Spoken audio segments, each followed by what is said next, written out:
நல்ல ஒரு ஆட்சி, அதாவது லஞ்ச லாவணியமற்ற நல்ல ஒரு ஆட்சி, போதை இல்லாத தமிழகம் மற்றும் அனைத்து துறைகளுக்கும் இதே மாதிரியான ஒரு ஒரு தொலைநோக்கு பார்வையுடன் முதலமைச்சர் அவர்கள் வகுத்து கொடுத்திருக்கார். மொத்தம் 436 திட்டங்கள் கொடுக்கப்பட்டிருக்காங்க. தமிழகத்தில் கடந்த 5 ஆண்டுகளில் எவ்வளோ போதை மருந்துகள் எவ்வளோ அதிகமாக புழக்கத்தில் இருந்துன்னு தெரியும். ஏன்னா கஞ்சாவில் ஆரம்பித்து மெத்தபெட்டமைன், சூடோஃபெரின், எல்லா புது சிந்தட்டிக் ட்ரக்ஸு, அது இல்லாமல் குட்கா, எங்கே பார்த்தாலும் குட்கா. அமைச்சரவை கூட்டத்தில் அனைவரும் எதை நோக்கி பயணிக்க வேண்டும், என்ன நோக்கி, அதாவது தமிழகத்தில் அனைத்து மக்களுடைய மேம்பாடு கருதி எதை நோக்கி பயணிக்க வேண்டும் என்று முதல்வர் கொடுத்துருவாங்க. எல்லா இடத்துலையும் இப்போ இந்த குட்கா சேல்ஸ் சொல்றீங்க, எல்லா கடைகளிலும் தினமும் ரைடு நடந்துகிட்டே இருக்கு. எந்த விதத்திலும் இந்த அரசு எந்த விதத்திலும் போதை மருந்துகளை முற்றுமாக ஒழிக்கும் பணிகளை முதல்வர் முதல் நாள் முடக்கி விட்டுள்ளார். அனைவருக்கும் வணக்கம். இன்று தமிழக முதல்வர் அண்ணன் விஜய் தலைமையிலான முதலாவது அமைச்சரவை கூட்டம் நடைபெற்று முடிந்திருக்கிறது. இந்த கூட்டத்தில் முதலமைச்சர் அவர்கள் அனைத்து துறைகளுக்கும், அதாவது வரும் காலங்களில் தொலைநோக்கு திட்டங்களுடன் வெற்றி தமிழகத்தின் தொலைநோக்கு திட்டங்களாக ஒவ்வொரு துறைக்கும் சுமார் ஒரு 436 திட்டங்களை முதல்வர் கொடுத்திருக்கிறார். ஒவ்வொரு துறைக்கும் என்னென்ன இலக்கு, அதாவது எதை நோக்கி அவங்க பயணிக்கணும் அப்படின்னு ஒரு இலக்கை நிர்ணயிச்சிருக்கிறார்.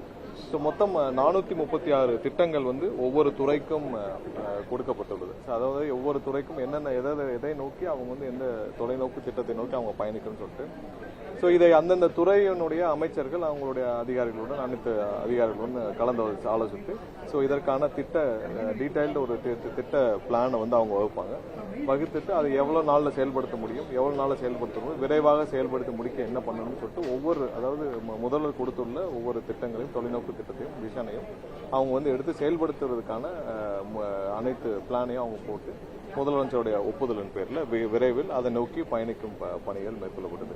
இதில் பார்த்தீங்கன்னா இளைஞர்கள் மேம்பாடு, இளைஞர்களுடைய முன்னேற்றம், பெண்கள் மகளிர் மேம்பாடு மற்றும் விவசாயிகளின் வளர்ச்சி மற்றும் மீனவர்களின் வளர்ச்சி மற்றும் நல்ல ஒரு ஆட்சி, அதாவது லஞ்ச லாவணியமற்ற நல்ல ஒரு ஆட்சி, போதை இல்லாத தமிழகம் மற்றும் அனைத்து துறைகளுக்கும் இதே மாதிரியான ஒரு தொலைநோக்கு பார்வையுடன் முதலமைச்சர் அவர்கள் வகுத்து கொடுத்திருக்கார். மொத்தம் 436 திட்டங்கள் கொடுக்கப்பட்டுள்ளது. இது எல்லாமே எங்களுடைய தேர்தல் வாக்குறுதிகள் கொடுக்கப்பட்டதை சேர்த்து மொத்தம் 436 திட்டங்கள், ஓவராலா மொத்தம் 436 திட்டங்கள் கொடுக்கப்பட்டுள்ளது.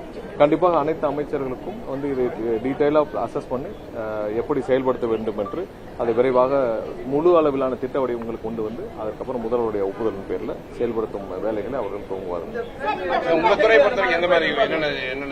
எல்லா துறைக்கும் 10 கொடுக்கப்பட்டுள்ளது. ஒவ்வொரு துறைக்கும் இதே மாதிரி கொடுக்கப்பட்டுள்ளது. இல்ல, அது விரைவில் அறிவிக்கப்படும். இதெல்லாம் அந்த மொத்த அனைத்து துறைகள் சார்ந்த நீங்க எடுத்துக்கலாம். அனைத்து துறைகள் சார்ந்த ஒவ்வொரு துறைக்கும் கொடுக்கப்பட்டுள்ளது. தனியாகவும் கொடுத்துரும். மொத்தமாக 436 ஒவ்வொரு துறைக்கும் தனியாக நீங்கள் எடுத்துக்கலாம். அதிகபட்சம் எந்த துறைக்கு வேளாண்மை துறை? சரி, ஒவ்வொரு துறைக்கும் தனியாக கொடுக்கப்பட்டு அதுல மொத்தம் 436 திட்டங்கள், மொத்தம் 400. ஆமா, மொத்தம் 436.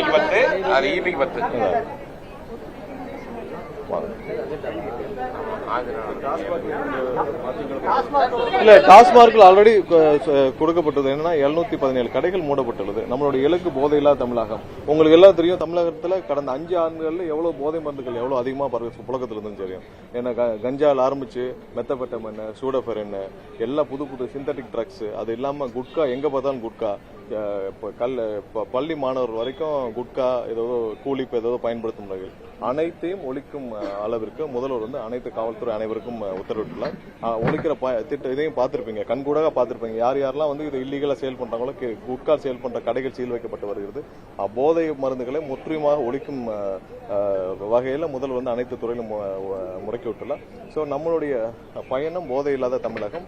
இங்க 717 கடைகள் மூடப்பட்டு அதை இன்னைக்கு வெளியிடுறதாக துறையின் அமைச்சர் ஏற்கனவே உங்களுக்கு எல்லாம் சொல்லியிருக்காரு. ஸோ கண்டிப்பாக எல்லா துறைக்கும் இலக்கு நிர்ணயிக்கப்பட்டிருக்கு. விரைவாக அதை செயல்படுத்தும் விதத்தில் அனைத்து துறை அமைச்சர்களும் அவங்களுடைய அதிகாரிகளும் ஆலோசித்து செயல்படுவார்கள்.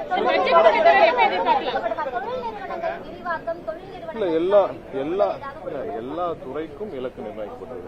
ஏன்னா தொழில் நிறுவனங்கள் எவ்வாறு அதிகப்படியான வேலை வாய்ப்புகளை கொண்டு வர முடியும், ஒவ்வொருத்தருக்கும் எப்படி செயல்பட முடியும், விவசாயிகள் நலன் கருதி என்னென்ன செயல்படுத்த வேண்டும், மகளிருடைய மேம்பாடு, அப்புறம் இளைஞர்களுடைய மேம்பாடு, அதிகப்படியான வேலை வாய்ப்புகள் உருவாக்க வேண்டும். ஸோ ஒவ்வொரு துறைக்கும் அது மாதிரியான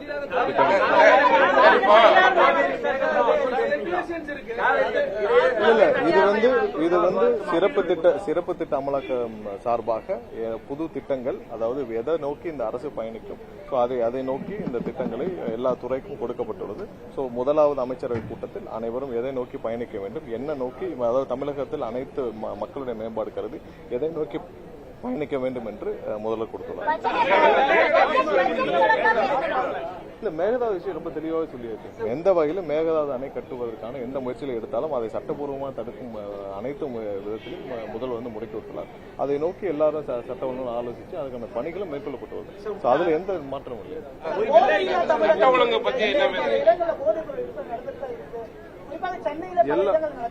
எல்லா இடத்துலயும் குட்கா சேல்ஸ் சொல்றீங்க, எல்லா கடைகளிலும் வந்து தினமும் ரைடு நடந்துட்டே இருக்கு.